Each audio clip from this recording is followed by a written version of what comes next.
마강수 교수가 쓴 이 개미라고 하는 꽁트의 내용에 보면 이런 이야기가 나옵니다. 어느 유명한 남자가 어떤 남자가 유명해지기 위해서 개미를 길렀습니다. 그래서 이 개미를 춤추게 해야 되겠다. 그래서 이 개미가 춤추는 것을 보면 사람들이 그냥 다 신기하게 보고 또 나를 유명하게 생각하지 않을까. 그래서 개미를 길렀습니다. 그래서 개미를 훈련하기를 7년 동안 훈련을 한 겁니다. 사람들이 생각하기를 이 사람이 정신병에 걸린 것이 아니냐 해서 정신병원에 끌려갈 정도로 이 사람은 개미를 춤추게 하려고 7년 동안 훈련을 시킨 겁니다. 그런데 마침내 이 개미가 이제 춤을 추게 되어진 겁니다. 개미가 이제 춤을 추게 됐는데, 그래서 이 사람은 이 사실을 온 세상에 알려야 되겠다, 그렇게 생각하고는 이제 신문사로 달려갔습니다. 신문사로 달려가서 이거를 이제 뉴스에 내야 되겠다 하고 달려가는데, 가다 보니까 배가 너무 고픈 거예요. 그래서 식당에 들어가서 음식을 시켜놓고 기다리면서 이 사람이 이 개미를 좀 자랑하고 싶은 마음이 생긴 거예요. 그래서 성냥갑 속에 가지고 간 개미를 딱 꺼내서 테이블 위에 올려놓고 종업원을 불렀습니다. 여기 보세요. 일로 한번 와보세요. 이 개미를 보세요. 그랬더니 이 종업원이 와가지고는 그 개미를 손톱으로 꾹 눌러서 죽여버리는 겁니다. 그래가지고 그 개미가 죽어버리고 말았어요. 7년 동안 그렇게 이 개미를 춤추게 만들려고 했는데 그만 한순간에 개미가 죽어버리는 그런 일이 발생을 하게 된 것입니다. 여러분, 사람들은 어떤 면에 있어서는 세상에 가치 없는 것을 향해서 그것을 위해서 시간을 투자하고 노력하고 애를 쓰면서 그렇게 살아가기도 합니다. 여러분, 참으로 의미 없는 것 때문에 마음 졸이기도 하고 또 그런 것 때문에 힘들어하기도 하고 괴로워하기도 하는 그런 일도 보기도 합니다. 사실 돌이켜보면 아무것도 아닌 일인데 그 일에 너무나 많은 시간과 에너지를 투자하면서 살아가는 경우가 있습니다. 오늘 이 본문의 말씀에 보면 이스라엘 백성이 그러했어요. 이스라엘 백성은 사라지고 없어질 쓸데없는 것에 집착을 했습니다. 그런 것에 소망을 두고 그런 것에 가치를 두고 인생을 허비하는 그런 삶을 이스라엘 백성들이 살았어요. 결국에는 그들이 집착하고 결국에는 그들이 마음을 썼던 그런 것에 의해서 그들은 고통을 당하게 되어지고 그들이 마음 썼던 모든 것들은 다 허무해지고 마는 그런 상황이 발생을 하게 되어진 것입니다. 오늘 이 본문 예레미야서 32장의 말씀은 남유다 이스라엘 백성들을 향해서 예레미야를 통해서 하나님께서 예언하신 말씀이에요.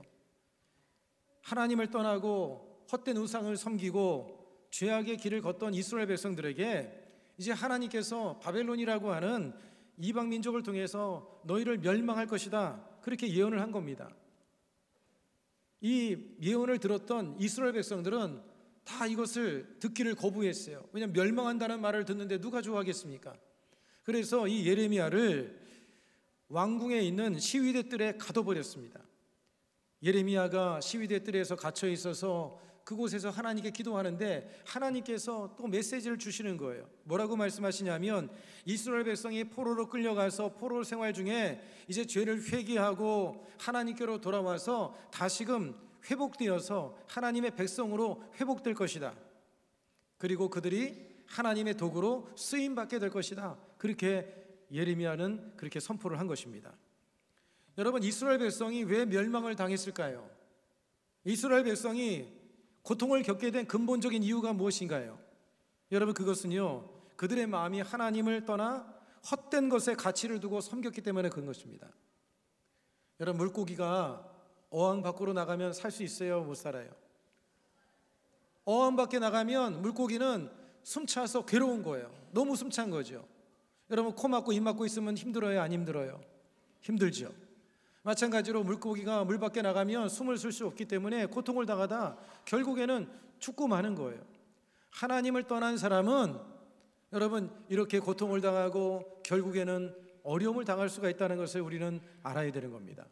여러분, 물고기가 고통에서 벗어나려면, 물고기가 살려면 어떻게 해야 됩니까? 다시금 물로 들어가면 되는 거예요. 다시 물로 들어가면, 어항으로 들어가면 그럼 살아갈 수가 있는 것입니다. 여러분, 우리가 회복되는 길은 어떻게 우리가 회복될 수 있습니까? 생명의 주님, 창조의 주님께로 돌아가면 되는 것입니다. 여러분, 하나님께서는 우리가 어디가 고장났는지, 어디가 문제가 있는지 하나님께서는 다 알고 계시는 하나님이에요. 하나님께서 가장 잘 도와줄 수 있고, 하나님께서는 모든 것을 치료하시고 회복하시는 전능하신 하나님인 줄로 믿습니다. 그래서 오늘 이 본문의 말씀에 보면 37절에 뭐라고 말씀하냐면 이렇게 말씀합니다. 이 말씀의 내용을 같이 한번 읽겠습니다.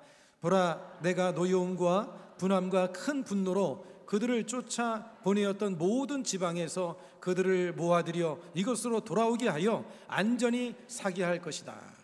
여러분, 누가 돌아오게 한다는 거예요? 누가 회복시키게 한다고 말씀하고 있어요? 내가. 여기서 내가라고 하는 것은 야훼 하나님을 말씀하고 있는 거예요. 하나님께서 이스라엘 백성들을 다시 돌아오게 만들어 주시고 그들을 안전하고 다시금 그들을 회복시켜 주실 것이라고 주님께서 말씀해 주시고 있는 것이죠. 여러분, 모든 것은 하나님의 손에 달려 있습니다. 우리 한번 고백하겠습니다. 모든 것은 하나님의 손에 달려 있습니다. 여러분이 죽고 사는 것, 여러분이 잘 되고 안 되는 것, 여러분의 가정, 자녀, 여러분의 앞날 미래 누구에게 달려 있습니까? 하나님께 달려 있는 거예요. 그렇기 때문에 우리는 여러분 하나님을 사랑하고 늘 하나님을 의지하는 그런 삶을 살아야 되는 것이죠. 여러분, 하나님께서 이스라엘 백성들에게 많은 선지자들을 보내주셨어요. 여러 선지자를 보내서 이제 불의와 죄악을 버리고 우상을 버리고 하나님께 돌아와라, 하나님께서 말씀하셨는데, 그런데 이 선지자들의 말을 듣지를 않았어요. 그러니까 하나님께서 너무나 가슴이 아프셨죠. 그래서 할 수 없이 어떻게 하셨느냐, 이방 족속인 바벨론을 통해서 그들에게 사랑의 징계를 내리신 거예요. 여러분, 이스라엘 백성은요, 고난을 당하고 나서야 자신들의 죄들을 깨닫게 되어진 것입니다. 사람들은 잘 깨닫지를 못해요. 뭔가 회초리를 맞고 고통을 당해야만이, 그때서야 자신의 잘못을 깨닫고 돌이키는 경우가 많이 있습니다. 여러분, 그렇게 회개하고 돌아온 그들을 사랑이 많으신 하나님께서는 용서해 주시고 그들을 회복시켜 주셨습니다. 여러분, 인간의 비극이 뭔지 아십니까? 하나님을 떠나는 것이 비극인 거예요. 죄 가운데 살아가는 것이 비극인 것입니다. 여러분, 죄는요 바이러스와 같습니다. 뭐와 같다고요? 바이러스와 같아요. 여러분, 몸 안에 바이러스가 들어가면 어떻습니까? 증상이 어때요? 힘이 빠집니다. 감기 바이러스가 들어가면 힘이 빠지고, 그리고 병들게 되고, 방치해 두면요 목숨까지 잃어버리게 되어집니다. 죄라는 것도 사람의 마음속에 들어가면 양심을 무뎌지게 만드는 거예요. 양심을 고장나게 만들어요. 그 고장난 양심을 가지고 다른 사람을 괴롭히고 힘들게 합니다. 죄를 지어서 고통을 줍니다. 그런데 자기가 잘못을 하면서도 자기가 잘못했다고 생각을 못하는 거예요. 나중에 가서는 그것이 부메랑이 되어져서 자신에게 다시 돌아옵니다. 다른 사람을 괴롭고 힘들게 만들었던 것이 자신에게 돌아와서 자기도 고통을 당하고 어려움을 당하게 만드는 거예요. 여러분, 바이러스는 우리에게 깊이 병들게 만드는 것처럼 이 죄라고 하는 것이 우리의 마음을 병들게 만들고 생각을 병들게 만들고요, 이 죄에 많이 노출이 되면 이런 영적인 활동이 싫어지는 거예요. 혹시 이 자리에 여러분 영적인 활동이 싫어진 분들이 있습니까? 그래서 죄의 바이러스가 들어온 사람들은요, 예배하는 것이 싫어지고, 기도하는 것이 싫어지고, 말씀 보는 것이 싫어져요. 여러분, 감기 걸리고 병들면 어때요? 입맛이 있어요, 없어요? 있어요? 애들은 있을 수가 있습니다. 입맛이 떨어집니다. 마찬가지로 영적으로 병이 들면 말씀을 먹기를 싫어하는 거예요. 사람 만나는 것도 싫고 교제하는 것도 싫고 만사가 귀찮아지는 이런 현상이 나타나게 되는 겁니다. 혹시라도 여러분의 모습 속에 이런 모습이 있다고 한다면, 여러분들이 이런 상태에 빠져 있다면 한번 세 가지 부분을 생각해 봐야 돼요. 한 가지는 뭐냐면, 죄를 짓는 일에 자주 노출되고 있지는 않은지. 여러분, 어둠은요 빛을 싫어합니다. 그래서 빛으로 나갈 수가 없는 거예요. 사람이 죄를 지면 하나님 앞에 죄송해서 하나님께 나갈 수 없는 이런 마음을 갖게 되는 거예요. 여러분들이 크고 작은 죄를 짓게 되면 그러면 하나님 앞에 나가기가 싫어지는 마음이 생겨나게 되는 거예요. 혹시라도 여러분들이 삶 속에 죄를 짓고 있지 않는지 이런 부분들을 생각해 봐야 되고, 그 다음에 죄의 문제를 해결하지 못해서 죄책감에 빠져 있지는 않는지. 죄책감에 빠져 있는 사람이 있어요. 죄를 짓고 나서 죄책감 속에서 자기 스스로를 나는 안 돼, 내가 어떻게 하나님 앞에 나갈 수가 있어, 이런 생각을 가지고 있는 분들이 있습니다. 간혹 보면요, 집에서 아이들이 무슨 잘못을 하면 엄마 눈치를 봅니다. 그리고는 엄마한테 잘 나가지 못할 때가 있어요. 왜냐하면 무슨 큰 잘못을 하면 그런 죄책감의 마음이 드는 것처럼 여러분들이 삶 속에 죄를 짓고 그 죄책감 속에 빠지게 되면 하나님께 나가기 싫고 예배하기가 싫고 말씀을 보기 싫어하는 이런 모습들이 생겨날 수가 있다고 하는 것입니다. 그 다음에 또 한 가지 이유는 뭐냐면 마귀의 공격을 받아서 시험에 들게 되면 사람이 미워지고 원망이 생기고 불평이 생기는 마음이 생겨나게 되는 거예요. 그러다 보니까 이제 구역 예배도 하기 싫고 예배에 나오기도 싫고 봉사도 하기 싫어지는 이런 현상이 나타나게 되어지는데, 여러분 이런 상태에 여러분들이 오래 머물러 있어서는 안 되는 줄로 믿습니다. 여러분 죄의 문제를 해결하지 않고는요 진정한 자유, 진정한 평안, 진정한 행복을 누릴 수가 없는 거예요. 죄의 문제를 해결해야 되는 것입니다. 그런데 이 죄의 문제를 어떻게 해결하느냐? 인간의 스스로 해결할 수 없어요. 우리는 밥 먹듯이 죄를 짓습니다. 생각으로 죄를 짓고 보고 말하고 행동함으로 늘 죄를 지면서 살아가요. 여러분 자기 죄도 해결하지 못하는 사람이 누구의 죄를 해결해 주겠습니까? 여러분의 죄를 누가 해결해 주겠어요? 다른 사람이 해결해 주나요? 돈으로 해결할 수 있습니까? 그 무엇으로도 해결할 수가 없는 거예요. 성경에 보면 의인은 없나니 한 사람도 없으며 하나님의 영광에 이르지 못한다고 그랬어요. 모든 사람은 다 죄를 짓고 살아가기 때문에 그 죄에서 해방될 수가 없어요. 여러분 이 죄의 문제를 해결할 수 있는 분은 오직 하나님밖에 없는 줄로 믿습니다. 하나님께 믿음으로 나가면 하나님께서 죄를 용서해 주시고 사해 주시고 자유 얻게 만들어 주시는 거예요. 여러분 하나님께서 저와 여러분들에게 이 죄 사함의 은혜를 입을 수 있도록 우리에게 허락하신 유일한 분이 누굽니까? 바로 예수 그리스도가 되시는 거예요. 할렐루야. 그래서 로마서 1장 17절은 이렇게 말씀하는데 이 말씀의 내용을 우리 다 같이 함께 읽도록 하겠습니다. 복음에는 하나님의 의가 나타나서 믿음으로 믿음에 이르게 하나니 기록된 바 오직 의인은 믿음으로 말미암아 살리람과 같으니라. 무엇으로 산다고요? 믿음으로 산다는 거예요. 믿음으로 주님 앞에 나가면 여러분 예수님께서 우리를 위해서 십자가에서 몸 찢어 피 흘려 나를 대신해서 죽으셨다, 그 사실을 믿기만 하면 여러분들은 죄 사함의 은혜를 잊게 되는 거예요. 용서를 얻게 되는 거예요. 자유함을 얻게 되어지는 것입니다. 혹시라도 지난 한 주간에 여러분 잘못한 죄가 있습니까? 그 죄 때문에 죄책감에 시달리지 말고 그 죄 때문에 주님 앞에 나오는 것을 두려워하지 말고 믿음으로 주님 앞에 나와서 예수님의 보혈로 씻으시게 되기를 주의 이름으로 축복합니다. 마귀는요 끊임없이 죄를 지을 때마다 너 죄인이지, 너는 죄의 대가를 치러야 돼, 이렇게 우리의 마음을 자꾸 힘들게 만듭니다. 정죄하고 목을 조여옵니다. 마치 빚쟁이처럼 우리에게 빚을 갚으라고 요구하는 것처럼 우리를 괴롭힙니다. 그럴 때마다 여러분 우리가 무엇을 내밀면 되냐면 바로 예수님의 십자가만 내밀면 되는 거예요. 할렐루야. 여러분 빚진 사람이 있는데 누군가 사랑이 많고 돈 많은 사람이 대신 돈을 갚아주시면 어떻습니까? 마음이 편한 겁니다. 여러분 예수님께서 우리의 죄의 대가를 다 해결해 주신 거예요. 죄를 다 갚아주셨어요. 십자가에서 죄가 없는 분이 마치 죄인처럼 몸찢어 피 흘려 십자가에 달리셨다가 죽으셨다 부활하심을 통해서 우리의 죄를 다 해결해 주신 것입니다. 여러분 예수님 안에서 의로운 자가 되어주신 거예요. 할렐루야. 그래서 마귀가 여러분을 정죄할 때마다 여러분들이 날마다 십자가를 바라보기를 축복합니다. 그래서 로마서 6장 23절은 이렇게 말씀을 하죠. 죄의 삭은 사망이요 하나님의 은사는 그리스도 예수 우리 주 안에 있는 영생이니라. 죄의 삭은 사망입니다. 죄는요 짓게 되면 결국에는 좋지 않은 열매, 사망의 열매를 맺는데 하나님의 은사라는 것은, 은사는 하나님이 주신 은혜의 선물이라는 거예요. 하나님께서 예수 그리스도를 우리에게 공짜로 주셨어요.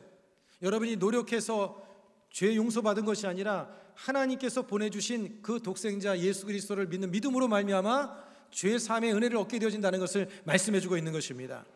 그렇기 때문에 날마다 여러분들이 십자가를 바라보시고 예수님의 보혈을 날마다 의지하며 살아가기를 축복을 드리겠습니다. 우리 다 같이 가슴에 한번 손을 얹겠습니다. 다 같이 손을 얹고 예수님께서 나를 위해 십자가에서 피를 흘려 주셨습니다. 보혈로 나는 죄 씻음을 받았습니다. 나는 용서받은 사람입니다. 예수님의 피가 증거입니다. 예수님의 피가 증거인 거예요. 여러분, 잘못할 수 있습니다. 죄를 지을 수가 있어요. 그럴 때마다 여러분들이 담대하게 예수님이 나를 위해서 피를 흘리셨다, 예수님이 내 죄를 다 갚아주셨다, 나를 힘들게 만들지 말고 떠나갈지어다, 담대하게 여러분들이 물리치고 승리하기를 주 이름으로 축복합니다. 요한일서 1장 9절 이렇게 말씀을 합니다. 우리 같이 한번 읽겠습니다. 만일 우리가 우리 죄를 자백하면 그는 미쁘시고 의로우사 우리 죄를 사하시며 우리를 모든 불의에서 깨끗하게 하실 것이요. 할렐루야. 주의 보혈을 날마다 하나님 내 마음에 바릅니다. 저도 늘 기도할 때마다 주님 앞에 그렇게 기도합니다. 하나님, 예수님의 보혈을 저의 가슴에 바릅니다. 여러분, 보혈을 의지해야지만이 주님 앞에 담대히 나갈 수가 있고요, 보혈을 의지하고 우리가 깨끗함을 입어야 세상에 나가서도 당당하게 우리가 삶을 살아갈 수가 있습니다. 여러분들이 십자가를 의지함으로 어깨를 펴고 믿음으로 여러분의 삶 속에서 당당하게 승리하며 살아가는 그런 삶의 은혜가 있기를 주 이름으로 축복합니다.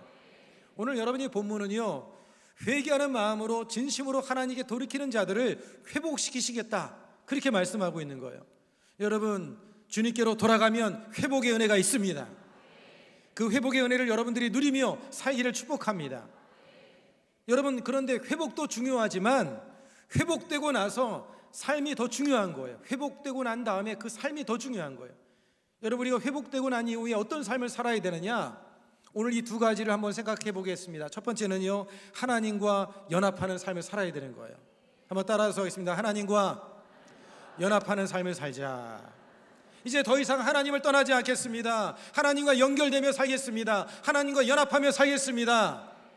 이런 결단이 여러분 안에 있어야 되는 거예요.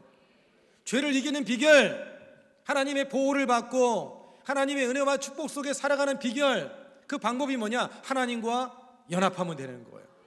여러분, 하나님은 생명의 근원이십니다. 하나님은 복의 근원이신 거예요. 여러분, 여기에 꽃이 있지 않습니까? 꽃에다가 우리가 손을 대면 꽃향기가 우리의 손에 묻어나잖아요. 그죠? 생명 되신 하나님과 연합하면 하나님의 생명이 우리 안에 묻어나오는 거예요. 여러분, 주님과 연합하여서 날마다 주님과 동행하는 그런 삶이 되기를 축복합니다. 하나님과 연합하면 하나님이 여러분을 지켜보호하여 주시는 거예요. 여러분, 크로멜이라고 하는 분이 있는데 이분은 청교도 가정에서 살았습니다. 청교도 가정에서 살면서 그의 어머니를 통해서 아주 신앙을 잘 교육을 받았는데, 그의 어머니가 그에게 뭐라고 얘기를 했냐면, 너는 언제나 하나님의 편에서 일해라. 하나님의 편에서 일하기 위해서 기도하는 일과 성경 읽는 일을 열심히 해야 된다, 그렇게 다짐을 했습니다. 그 어머니의 말을 들었던 이 크로멜은 항상 늘 기도하는 삶과 말씀을 읽는 삶을 늘 살았어요. 그러던 날 이제 전쟁터에 이 크로멜이 가게 됐는데, 그런데 말을 타고 전쟁터를 가고 있는데 갑자기 총알이 날아와서 몸에 맞게 되어진 거예요. 총을 맞게 되면서 말에서 떨어지면서 이 크로멜은 나는 죽는구나, 이렇게 생각을 했습니다. 그런데 몸이 하나도 아프지 않는 거예요. 그래도 봤더니 자기 주머니 속에 성경책이 있었는데 그 성경책에 총알이 맞은 거예요. 그래서 그 맞은 부위를, 성경책을 꺼내서 보니까 성경에 전도서 12장 1절 말씀이 딱 꽂혀 있더라는 거예요. 다시 한번 우리 읽어보겠습니다. 시작. 너는 청년의 때 곧 곤고한 날이 이르기 전 나는 아무 낙이 없다 할 해가 가깝기 전에 너의 창조주를 기억하라. 할렐루야. 여러분, 이 말씀을 딱 꽂혀 있는 것을 그가 깨달았습니다. 여러분, 우리 하나님께서 그를 지켜주신 것이죠. 여러분, 우리가 하나님과 동행하면 하나님의 보호가 있습니다. 그래서 시편 기자는 야훼는 나의 목자시니 내게 부족함이 없으리로다. 그가 나를 푸른 풀밭에 누이시며 쉴 만한 물가로 인도하시노다. 내가 사망의 음침한 골짜기를 다닐지라도 해를 두려워하지 않을 것은 주께서 나와 함께 하심이라. 주의 지팡이와 막대가 나를 안위하시나이다. 하나님께서 지팡이로서 여러분들을 안위하여 주시고 지켜주시고 보호해 주시는 은혜가 임하게 되어지는 거예요. 하나님은 우리에게 진정한 백인 줄로 믿습니다. 하나님이 진정한 우리의 힘인 줄로 믿습니다. 하나님을 여러분의 힘으로 삼고 주님과 동행하기를 주 이름으로 축복합니다. 여러분, 오늘 이 본문의 38절로 41절의 말씀에 보면요, 하나님께 돌아와서 연합한 자들에게 어떤 은혜가 있을지에 대해서 아주 조목조목 설명을 하고 있습니다. 우리 함께 같이 한번 읽어보겠습니다.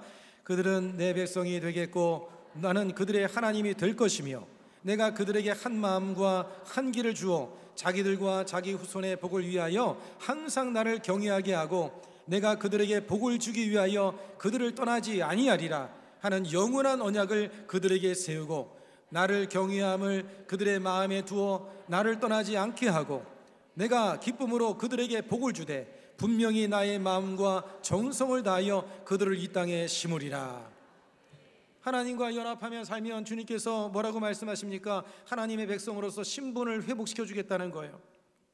하나님께서 아버지가 되어주시고 그리고 하나님을 경외하는 마음을 갖도록 주님께서 마음 가운데 그런 마음을 불어넣어 주신다는 거예요. 하나님께서 목자가 되어주셔서 인도하여 주시고 하나님께서 보호해 주시고 예비된 길로, 승리하는 길로, 잘되는 길로 인도해 주신다는 것입니다. 여러분, 얼마나 큰 복입니까? 여러분들은 복받은 사람입니다. 왜냐? 하나님이 여러분과 함께하고 있기 때문에. 여러분, 그러면 우리가 하나님과 연합하기 위해서 어떻게 해야 되느냐? 하나님과 연합하기 위해서는 예수님을 믿어야 되는 거예요. 예수님을 모셔드려야 되는 거예요. 예수님을 믿지 않으면 세상 사람들은 하나님과 연합할 수가 없습니다. 하나님께서 예수님을 통해서 하나님 아버지와 연합할 수 있는 십자가가 뭡니까? 하나님과 우리 사이를 하나 되게 만들어주는 거예요. 연합하게 만들어주신 거예요. 예수님을 믿고 모셔드리면 하나님과 연합하게 되어지는 것입니다. 여러분, 예수님과 연합하는 삶을, 그런 삶을 살아가는 사람들은 이제는 어떤 삶을 살아야 되느냐? 예수 안에서 이제 옛사람이 죽고 이제 그리스도의 생명으로 살아가는 삶을 말하는 거예요. 여러분, 우리가 침례를 받을 때 보면요, 어떻게 합니까? 물속에 들어갈 때 나는 물속에 수장되고 죽었습니다. 그러면서 물에서 나오면서 할렐루야 하면서 나는 예수님의 생명으로 삽니다. 그렇게 했어요, 안 했어요? 이분들 봐라, 다 하셨잖아요. 여러분들 침례 다 받으셨죠? 물속에 들어가면서 난 죽었습니다, 올라오면서 나는 예수님의 생명으로 삽니다. 그렇게 하지 않았습니까? 지난번에 침례 때 보니까 어느 분은요, 제가 3번을 눌러서 넣었습니다.